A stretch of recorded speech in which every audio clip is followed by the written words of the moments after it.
Welcome, everybody, to the Art of Healing with your host, Dr. Judy Jasek of Animal Healing Arts and Matt Rowe of ParsleyPet.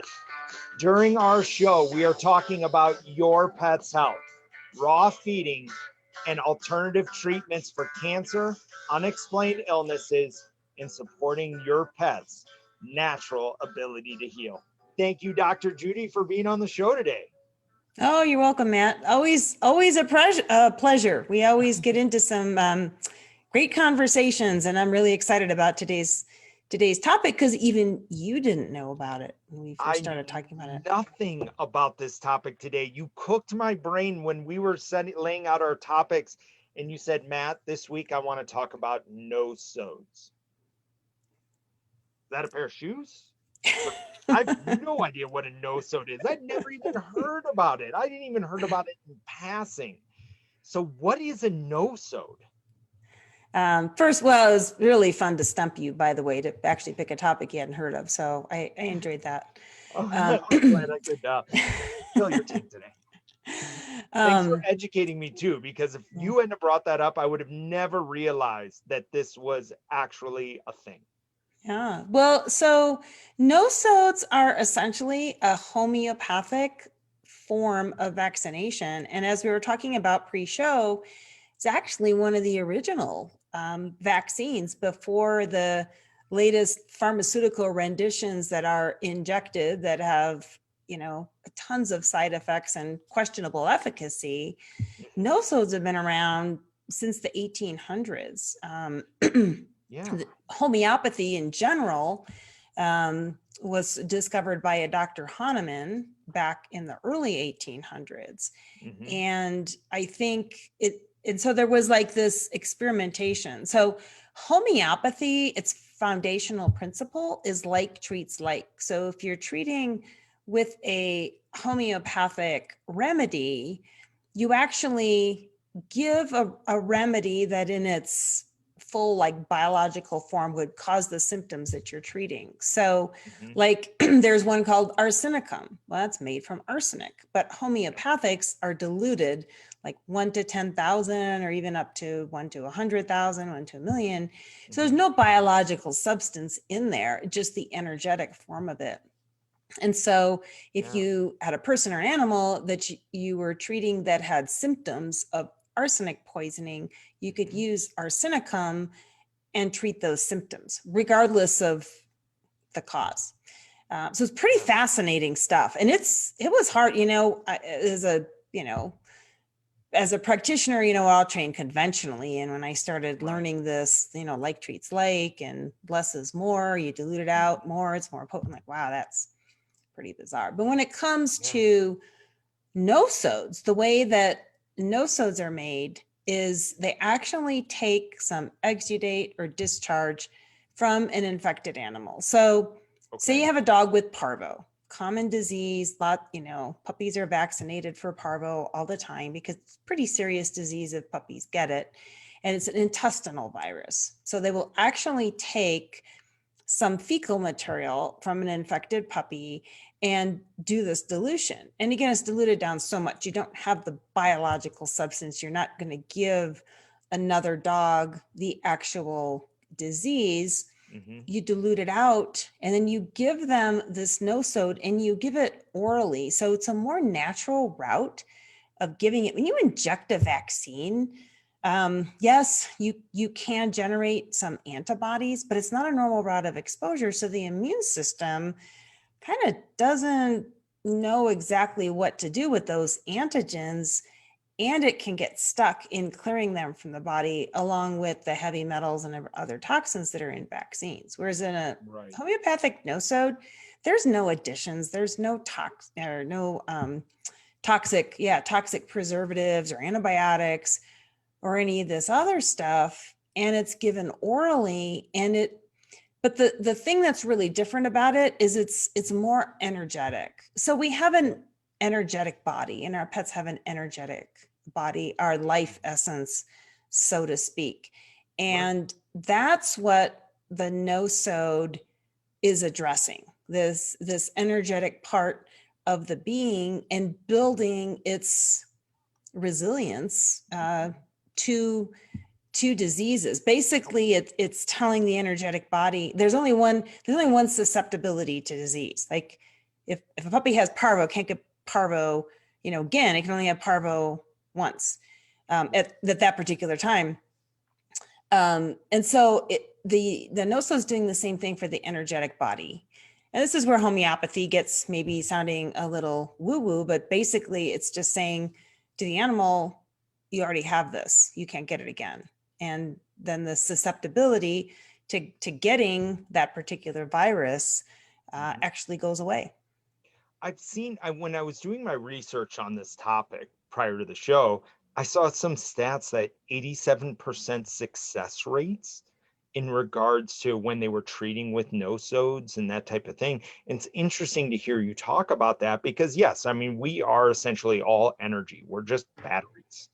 And so as we put out there, we have this energetic field, we have this energetic flow that go through all of us. That's why I think in a lot of cases, what we eat determines our health within our bodies, because there are some foods that we eat that have a good energetic balance, like fruits and vegetables for humans, or raw feeding for dogs, that when we feed kibble, it's dead, it's filled with toxins, it has all of these bad properties within it that our dogs really can't digest.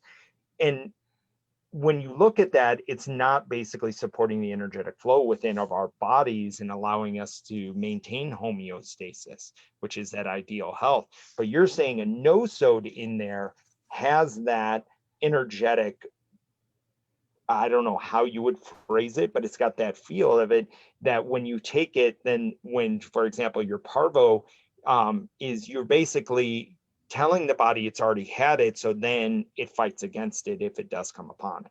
Right. It's just, it's no longer susceptible. The other really cool thing about nosodes is they are also useful in the face of disease. So there was a study done, it was in Europe, I think maybe in England, one of the European countries, but there was an outbreak of kennel cough in a kennel, and they used the Bordetella nosode, and it stopped the outbreak, like stopped it in its tracks. And it helped the dogs that already had it to heal. It can eliminate the disease much faster, and it stopped the outbreak. There's no vaccine's going to do that. Vaccines, it takes a while for them to have their effect on the body. And in fact, when a vaccine is first given, a lot of times it suppresses the immune system initially, because the immune system's trying to figure out how to handle it. Whereas nosodes work right away, and they can treat. You can actually use it as a treatment or as a preventative, and stop outbreaks like this.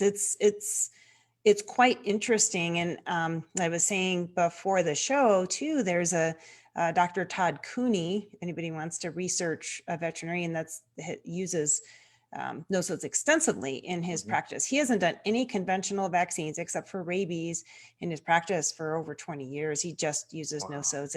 And he says he has seen his patients, fewer and fewer cases of parvo initially. And he's also found that he had a statistic, something like 40% of puppies that were vaccinated with a conventional vaccine against parvo would still get parvo. So that's a pretty large percentage of vaccinated puppies, which again speaks to the fact that vaccines do indeed suppress the immune system. Even though you might generate antibodies, but if you're damaging the immune system in the process, still not going to be able to properly fight that particular disease. But the nosodes don't damage the immune system. And I think it was something like, I don't remember the exact statistic, but something like less than 5% of puppies that where the nosodes were used got parvo. So huge difference. Holy cow. Those are the first number for vaccines, and 40% of the dogs still getting parvo after getting the vaccine is information I think we've heard many times out there, that it's not as effective as what we think. But sorry about that. It is what we are taught and what we are ingrained with in all of these cases. And so we just take it as truth, as this is just the only information that keeps getting pumped into us. And with this whole vaccine debate now, and how the state of Colorado is now looking at requiring them. Mm-hmm. A little frog in my throat. All right. No, it's not COVID. So with that is, yeah, they're still seeing these success rates, but you're saying that with the nosode, that only 5% of the dogs kind of came down with parvo under that case of using that treatment. So what does, if this is really something that is working, created a long time ago, and they saw that it has these type of rates, what has kept this? Why have I never heard about it? I've been in the industry. I'm in the health industry. This is stuff that, sounds like something I would have bumped into. Why is it just not ever talked about? It's another one of those things that it's not mainstream. What's the entity that educates medical professionals, sadly, is big pharma.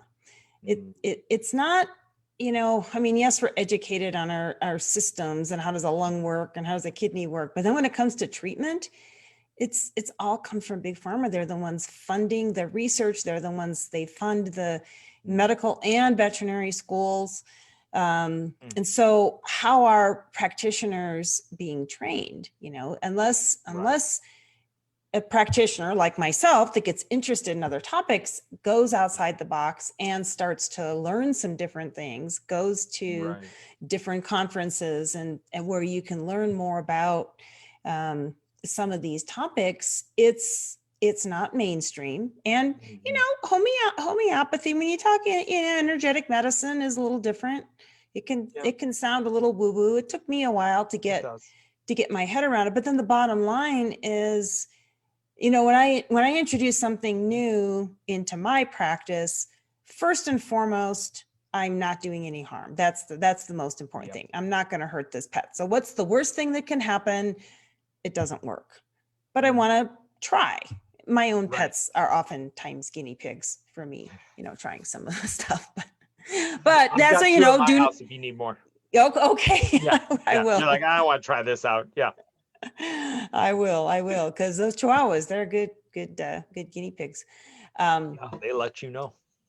So, above all, do no harm. And then I start to try some things, and bottom line is, and of course I educate my clients on what I'm doing.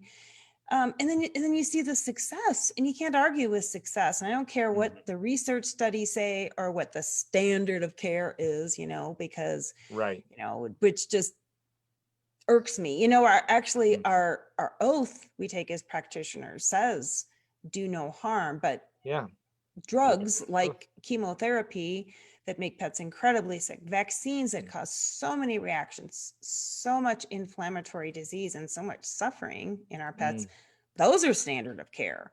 But something that's completely safe and effective isn't standard of care. That's just kind of how backwards medicine is. But I think, the real answer, to your question is that information is controlled. Unfortunately, there's a narrative that the powers that be, the industries that are making money selling vaccines and pharmaceuticals, they're pushing out a narrative that supports selling their products. And so it just doesn't become a mainstream topic. And the other thing about nosodes is you don't have anything measurable. Like with the vaccine, you can do an antibody titer where you can actually measure antibodies. You don't necessarily generate conventional or regular, antibodies with a nosode. So there's nothing measurable. It's a matter of, people just need to understand the principles behind it and look at some of the statistics from practitioners that are using them. And then, they have to be on board with that being a safe and effective protocol for their pets. Wow. Yeah. I mean, that's it, is in finding, a practitioner that is going to I think honor your research and honor the fact that you are taking further looks into other alternative treatments and having a discussion about it. So for example, like I would imagine if somebody came into you, Dr. Judy, and said, hey, I heard about these nosodes for parvo. I want to give that to my new puppy instead of vaccinating. And you would have a conversation about that.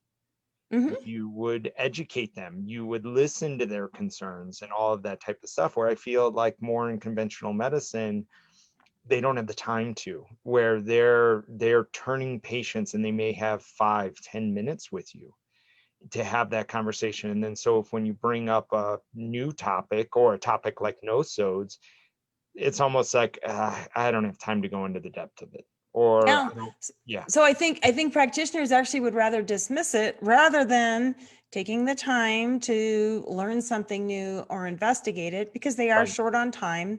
yeah, They'd rather just say, oh, that's just a bunch of hooey, that, yeah, there's no research behind that. There's no validity to that, rather than trying to open their minds, to mhm, learn something new. And I think in veterinary medicine has taken a really big downturn with this whole COVID thing and the mhm, curbside drop-offs. People, I yeah, hear from my clients all the time, like, I don't even get to talk to the vet ever, not even on the phone anymore. I right, communicate with the technician, and mhm, I don't know if they're doing what they say they're doing. I feel like I have mhm, no control over what they're doing to my pet. mhm, They take the pet in and then they wait for hours sometimes. And it's really yeah, sad. It's really sad because that aspect of education, which mhm, I think if we want pets to be healthier in doing things like nosodes, people mhm, need to know about them. People need to be yeah, educated. We need to be having conversations with clients. And that is, I mean, vets were rushed before, but mhm, at least, people would talk to the doctor. They're not even getting to do that. And I hear, and right, it's all pretty much all clinics. They're not opening up. mhm, And I hear it, from people all the time. And I think it's really sad, and I think it's a big disservice to our pet parents. And one of the mhm, reasons I'm so busy, because people will say that, like, oh my God, I actually get to come in and talk to you and have a conversation. Like, that means mhm. so much to Oh, people.